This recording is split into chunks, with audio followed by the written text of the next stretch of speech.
So Bartholomew Diaz has already found the Cape of Good Hope, but Portugal has not actually reached the Indian Ocean. After they hear about Christopher Columbus's discovery of the New World, Portugal kind of kicks it in hyperdrive. They realize they don't have any more time to wait. Okay, so they're going to get this man by the name of Vasco da Gama, okay, to basically get a crew, and he's going to lead them down. They're going to sail around the tip of Africa, okay, up into the Indian Ocean. They're going to stop at some of these Swahili city-states, and they're going to reach Calicut. Okay. He does this 1498. Okay. When he gets to Calicut, he's going to meet the local ruler there, the prince. He's going to bring them all these gifts from Portugal that basically says, hey, look, here's gifts. We want to be friendly. We want to trade here. The story is the ruler laughed at him, basically said not even the poorest merchant from Mecca would bring me gifts of such inferior quality. Okay.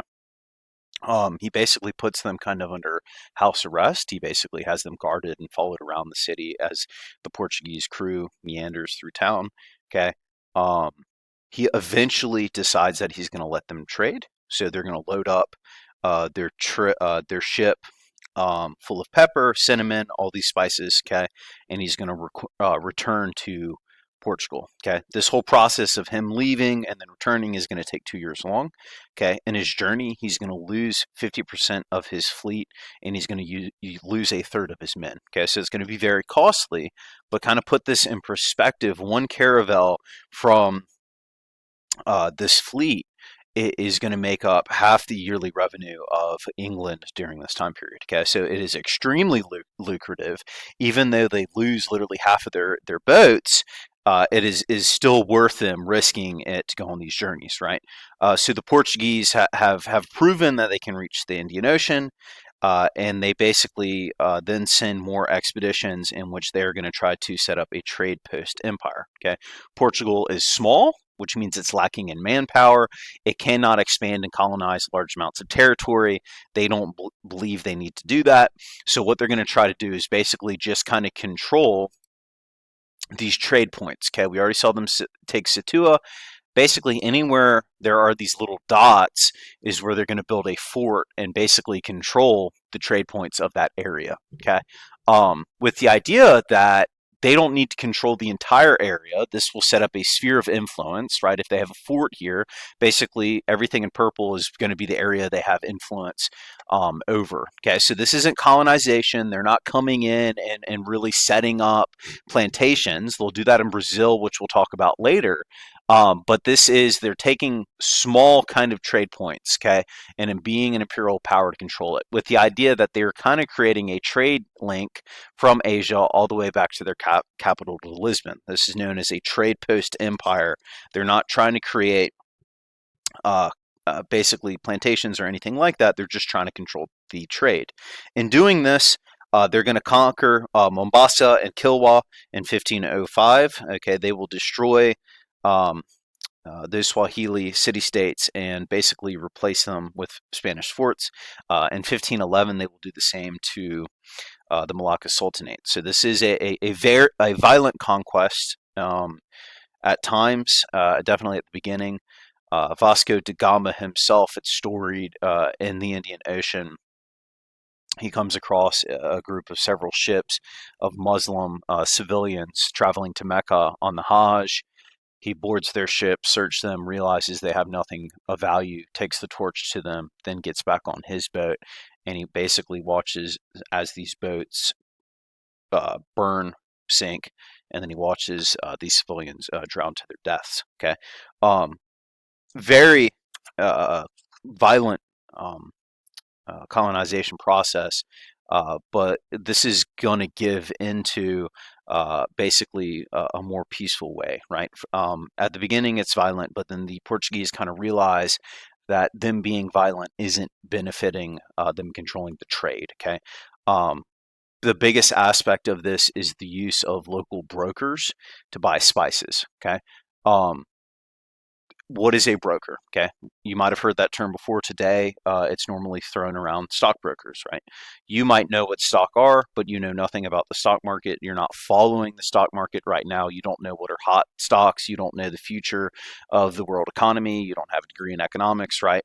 So if you're going to buy stock, you're going to basically pay someone to buy stock for you. They're going to take a fee for purchasing that stock. The same thing existed with the pepper trade back then down here, modern day Malaysia, Indonesia.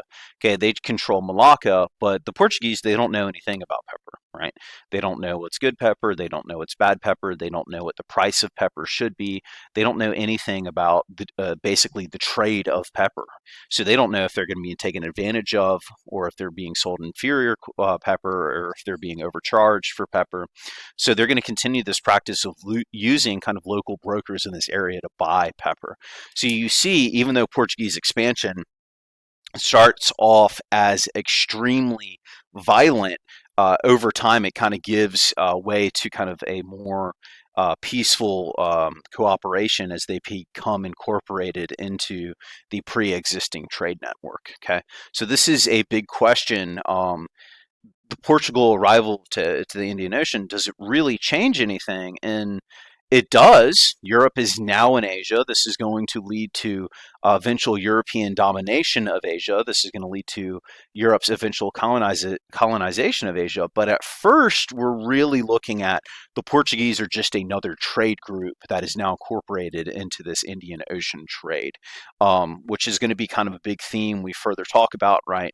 They're just another trade group as this existing trade network continues to exist, and as trade across the Silk Road will even be more intensified because Europe now is in the Indian Ocean and trading spices. Okay, so we have not seen that pivot yet, where the Indian Ocean decreases as being the economic center of the world and it switches to the Atlantic. Okay, we are in the process of seeing that trend eventually happening, but we're not quite there yet, right? Colonies in the New World need to be more established before we kind of see that pivot. So in the 1500s, we're still looking at the majority of trade in planet Earth is in the Indian Ocean and across the Silk Roads. Okay, um, this begs the question. Okay, why is Europe going to sail to the Americas? Why will those be the first two areas colonized? Why is it not Africa? If Africa has been here the entire time, Europe knows about it. Okay, well, why did they not colonize Africa for the resources? Why are they sailing west to the Americas? Okay, the first aspect to keep of this is the Saharan Desert, right? The Saharan Desert has served kind of as the shield or barrier to further European colonization of Africa. And during this time period, North Africa remains largely in the hands of Muslims, right? We did say the Portuguese take Ceuta, but you look at this region is still heavily controlled by the Berbers. Over here in Egypt, it is still controlled by the Mamluk Sultanate. Okay, so that is serving as a barrier to why this region, Africa, will not be conquered. Why then, when they sail around, do they not conquer sub-Saharan Africa? There's several reasons. Okay, the first is that the Africans vastly outnumber the Europeans. Right, the Europeans are limited in numbers. They do not have. They do have steel swords. They do have kind of old timey rifles. But we're not looking at machine guns or heavy artillery or bolt action rifles. Europeans don't have weapons that are so advanced that would allow them to so easily conquer this area. Okay, so that's kind of the first aspect here is they're outnumbered. Second aspect is there's no lines of penetration, right? Um, Africa is lacking a river system that would take them to the heart of Africa. Okay, so they would have to walk. They're not going to do that given the fact I just told you. So again, we're going to have to wait to the Industrial Revolution and the development of railroads that would be able to take Europeans from the coast into Central Africa. Same with the weapons. We need the Industrial Revolution to happen. The last fact is you have a lot of tropical diseases in sub-Saharan Africa. These are diseases that are basically Europeans are not immune to, diseases like malaria. So we're going to have to wait to the Industrial Revolution for the basically the chemical compound quinine to be studied and the cure for malaria discovered. Okay, so basically we're looking at the Industrial Revolution doesn't really kick off till 1750. That's why it's not till the 1800s that we actually look at Africa is going to fall to European conquest. That's why the Americas fall first, and that's going to be an important thing to kind of keep in mind, because if you just look at a map, it seems it would make a lot more sense for Europe to focus their attention on Africa, but those are the three reasons why they don't do this. Okay, a couple more discoverers that we need to talk about. Okay, the first one is Amerigo Vespucci. Okay, you see there here. Amerigo Vespucci is an Italian, okay, and he is very famous because he's the one who's going to sail and find that Africa, or excuse me, South America has a southern tip to it. Okay, so he's actually the one that proves the Americas are their own continent because he's found the southern tip. His first name, Amerigo, is where we get the Americas from. Okay, so it's named after him, and he's the one that really outlines that this is in fact a new world. This isn't Asia. Europe kind of always knew that.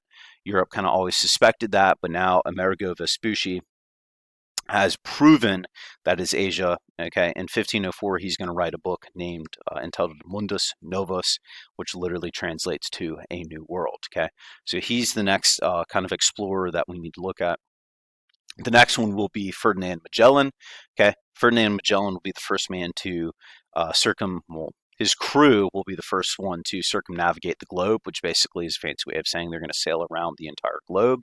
Okay, he will not make it. Okay, he is sailing for Spain. He'll end up in the Philippines. In the Philippines, he's going to take a spear to the chest and die after the natives kind of fight.